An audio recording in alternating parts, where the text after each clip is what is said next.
Cup champion, two-time Olympic gold medalist, two-time NHL MVP, two-time scoring champion, the captain of the Pittsburgh Penguins, voted the #1 athlete in Nova Scotia history, from home harbor, Sidney Crosby.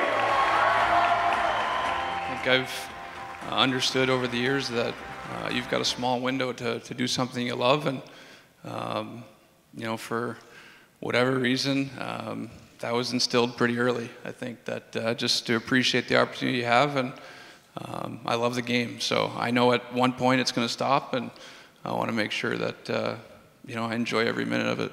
You became captain of the Penguins at such a young age. What have you learned about leadership in the last decade, and what do you use to motivate your guys? Well, I think leadership comes in a lot of different forms, a lot of different ways, and it takes definitely more than one guy. You need a group of leaders. You need everyone to lead their own way.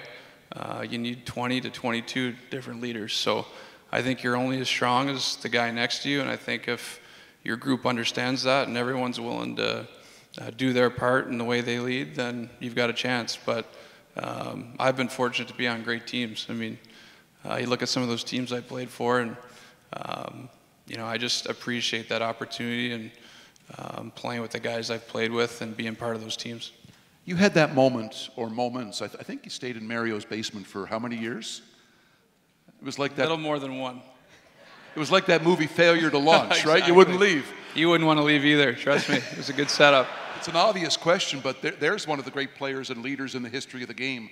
What did you get from him? You know what? He led his own way. He wasn't a rah-rah guy. He was always even keel. That's the biggest thing. I mean, obviously I watched him from a young age, but being around him and seeing him day to day, it was just how level-headed he was.